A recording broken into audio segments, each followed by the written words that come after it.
Hello, everybody, and welcome back to another special edition of Q-Tips. We are the VideoStore Junkies, and we are back to bring you a couple recommendations of what to watch this weekend on streaming. And to get it started, let's go to Paul. Oh, why, thank you. Hi, Renee. Well, I was actually inspired by your pick last week of uh, Snow Chaser, because Snowpiercer? yeah, that's it. Yeah, there you go. Sorry, it's all that crack I've been smoking. Um, did I say that out loud? Anyway, Snowpiercer. In that, one of the people in it was Tilda Swinton, who I absolutely adore. Tilda Swinton, and so that let me think of go back to 1992 to Orlando, which is currently showing on Freevee, which with ads. Now you're like, how the hell do I get to Freevee? That's Freevee. It's actually like through Amazon Prime. If you go there, then it'll be like Freevee through with ads. Anyway, Orlando, like as in the city, but it's not the city. It's actually it's by director Sally Potter, and it's based on the book by Virginia Woolf from 1928. The screenplays by Sally Potter with by story editor by Walter Donahoe. Donahoe. Anyway, Tilda Swinton plays Orlando, a nobleman back in the time of Queen Elizabeth I, and he's at Queen Elizabeth I's deathbed, and Queen Elizabeth I is played by Quentin Crisp, who's a famous author. Wrote I think The Naked Civil Servant, and he was a humorist and things like this.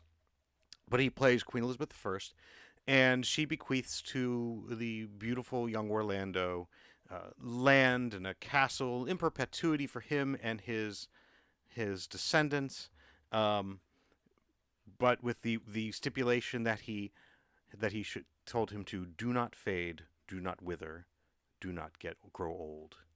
And Orlando takes that to heart. And let's just say it goes from there. It is a period fantasy film, um, and much happens to Orlando, and many changes to Orlando throughout time. And it's it's artsy, it's fascinating. It's definitely fits for June being Pride Month fits very well in there for a number of reasons. Excellent film, highly recommend it. Again, that's Orlando, starring Tilda Swinton on Freevee. And I will pass this to Zach. Well, hello. So, my first pick, I'm gonna tell a little story. I'm gonna have a stupid roundabout way of introducing it. Some of you may remember when the original Jurassic Park came out. I think one of the marketing taglines for it was an adventure 65 million years in the making. And my first pick was not 65 million years in the making, but it was actually about 30 years in the making, or over 30 years in the making. And I mentioned Jurassic Park because it was directed and kind of created by one of the geniuses behind the dinosaurs in Jurassic Park, Mr. Phil Tippett. And so this is a movie that he had been working on, I guess, kind of for 3 decades. He had made some of it at some point, I think in the late 80s, early 90s. And then he kind of abandoned it, but through the wonders of crowdfunding, he was able to finish it. And thank God he did, because, well, thank God, thank the mad God he did, because it is one of the most weird, bizarre, hellish, nightmarish visions you will see all year. And that's a compliment. And the name of the movie is Mad God, and I could try to describe it to you, but it would be kind of pointless. There's very little narrative. It is, for those of you who don't know, Phil Tippett, he does a lot of stop motion. He was kind of in the 80s, he was probably the biggest name in stop motion. And I think one of the reasons he actually abandoned this film at some point was he thought that stop motion was going to become irrelevant because obviously films like Jurassic Park were coming out that were all CGI. But thank God he kind of went back to it and, kind of finished his vision here, because stop motion is definitely not dead. It's definitely still an art form in and of itself, and this is kind of a testament to his creativity and just kind of his mad genius.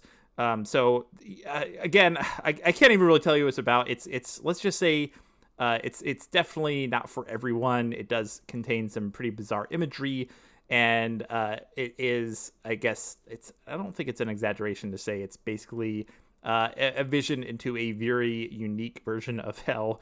But I don't know. I was kind of transfixed by it. It has pretty much no dialogue. It's all visuals. But I sat down to watch it, and I just I could not tear myself away. I could barely blink. But yeah, that's all I got to say about that. Mad God is the name of the film. It is currently playing exclusively on Shudder. And speaking of Mad Gods, I'll send it over to Renee. Oh my goodness. Well, hello. This movie is from 2009, and it is called Moon. It was the directorial debut of Duncan Jones, and it stars Sam Rockwell. He's an astronaut, and he's on the moon, and he lives in this base, and they're mining the moon. And so he's on this 3-year contract, and he gets in an accident, and then he's like hallucinating, and just all sorts of crazy things are going on. He thinks he's seeing like a younger version of himself. It's I think probably what you anticipate could happen to you if you were stuck inside of a little, lunar moon base for 3 years. So, and it's about him kind of getting to the end of that contract and going home, reuniting with his family. Anyway, it's a great movie. It really was one of those movies where I really appreciated Sam Rockwell much more as an actor. So anyway, this is a great movie, and it is available on HBO Max. And I'm going to pass this back to you, Paul. Thanks. Well, I definitely want to second Moon. It's a fantastic film. And you do know who Duncan Jones's father is, don't you? I do. Mr. Jones. Well, yes, it is Mr. Jones. In fact, his name was David Jones, but he had to change it because there was another Davy Jones who was singing. Renee, would you like to? That would be one Mr. David Bowie. Yes, it would be. And Duncan Jones was Zoe Bowie or Zowie Bowie. So, yeah. I think so, yeah. Yeah. So, but that's neither here nor there related to my film. My theme was Tilda Swinton. Though often people would say she and David Bowie actually would be just the most amazing sort of androgynous couple ever. Did they ever appear? I think they appeared in something together, didn't they? But not the film I'm presenting. Though she did appear, this film she appears with a whole bunch of other people. She's actually part of an ensemble cast. This is from 2022. The French Dispatch, playing on HBO Max. It's Wes Anderson at his most Wes Anderson-y. So if you love Wes Anderson, you will love this. If you hate Wes Anderson, stay away from it. If you're not sure, watch it anyway. It is an adorable, charming, wonderful little film, quirky little film. It's basically, imagine if the New Yorker magazine was put together by U.S. expatriates living in Paris. And it's about the final, it's basically a film representation of the final edition of the French Dispatch magazine. And the editor is played by Bill Murray, and then the reporters and I'll just give you some of the cast. Jeffrey Wright, Owen Wilson, Benicio del Toro, Henry Winkler, Adrian Brody, Bob Balaban, Tilda Swinton, Liev Schreiber, Frances McDormand, Elizabeth Moss, Timothy Chalamet, Edward Norton, Willem Dafoe, and many more. And apparently they are actually the editor is based on a famous editor of the New Yorker, and a lot of the writers are based on famous New Yorker writers. Doesn't matter a whip. You don't know. I didn't know who the hell these people were supposed to be. Funny as all get out, charming, adorable, just a wonderful little film. And I mean, just an absolute laugh out loud hoot.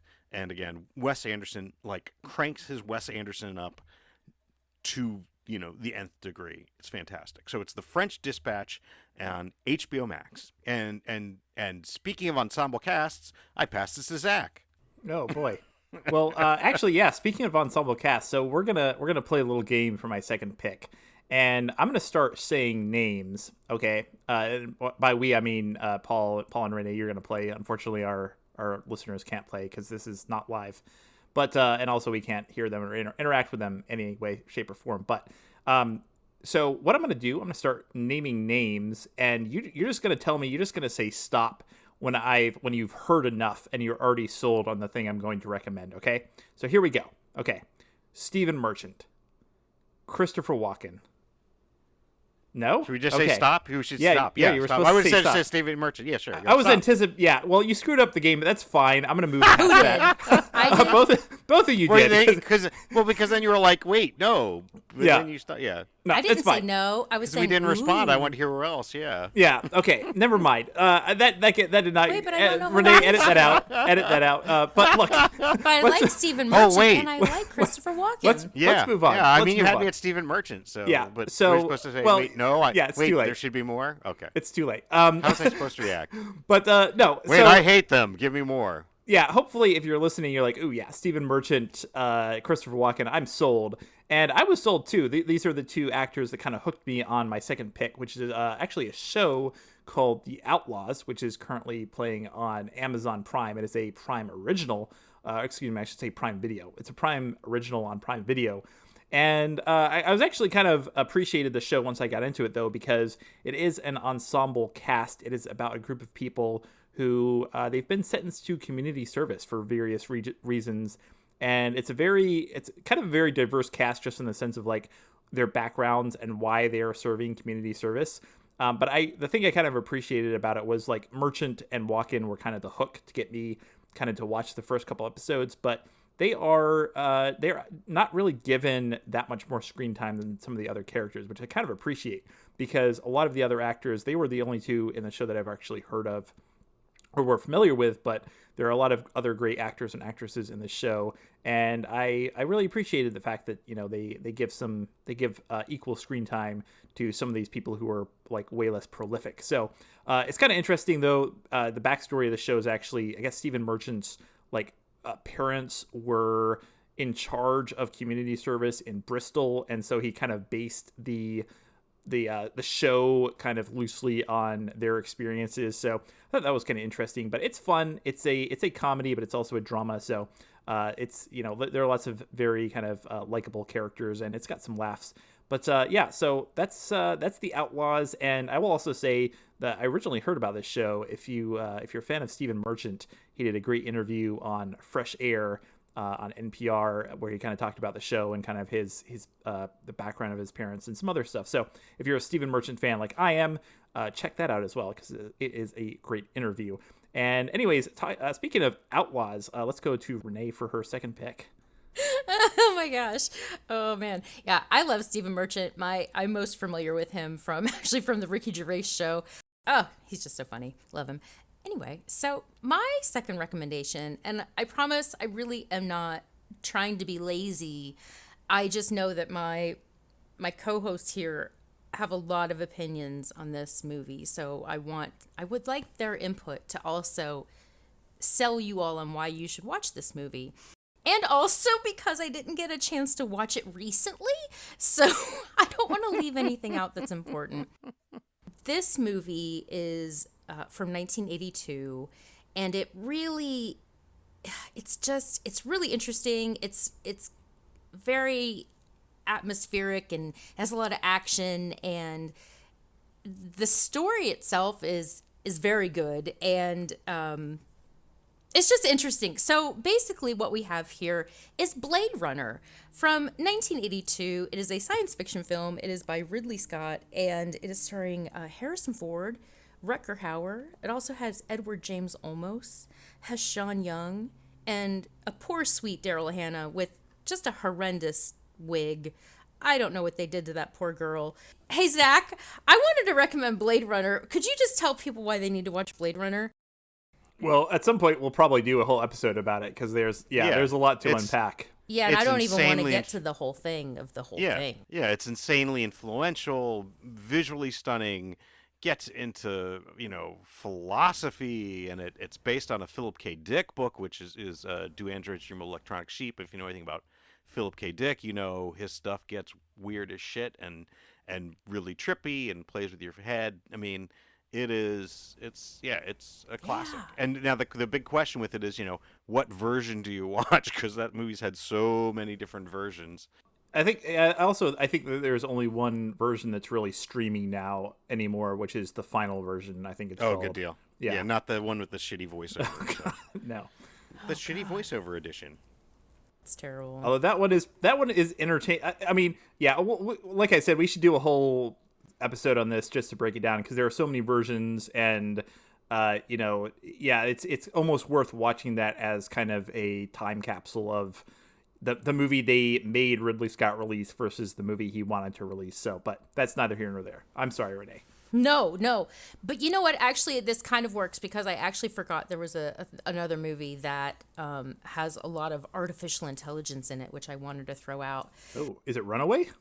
Actually, no. It is Space Jam 2, A New Legacy, which is available on HBO Max. No. I want to tell you not to watch it, is what I Yes. want to tell you. So it's a very poor representation of artificial intelligence. Now, Paul really loved it, and No, I didn't. Oh my God, no. I think it's just no. I think this is the But you know, it's first always movie. good to have. It's always good to have the nun from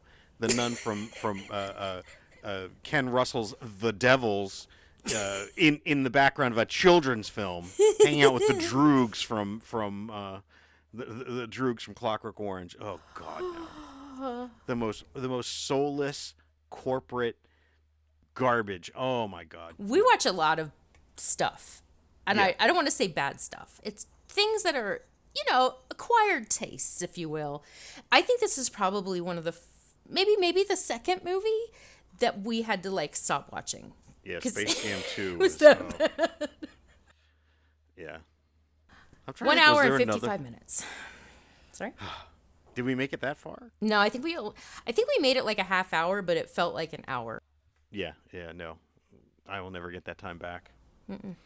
So can I actually sorry, just interject. I know, Paul, your favorite subject is Space Jam 2, so I don't want to interrupt, but I do actually want to mention, so you're recommending the original film. We mentioned 2049 as well, which I will heavily recommend, but I did actually want to mention, since you brought it up, there's a show, I didn't even know this existed until the other day. Oh, I forgot about that, yeah. Yeah, and I started watching it. It's not super great, but I will just mention it because if you're a Blade Runner completionist, you might miss it because, like I said, I had no idea it existed. But it's also on HBO Max. It's called Blade Runner Black Lotus, and it's kind of a fill-in between the original and 2049. So, Neat. Yeah, I forgot that was... I never saw it, but I remember it being a yeah, thing. it's okay.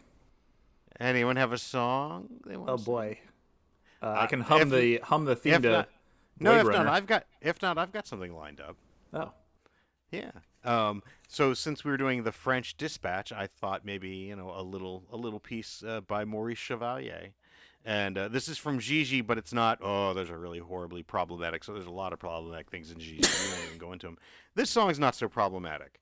This has actually sort of become my anthem in recent years. It's "I'm Glad I'm Not Young Anymore," as sung by Maurice Chevalier.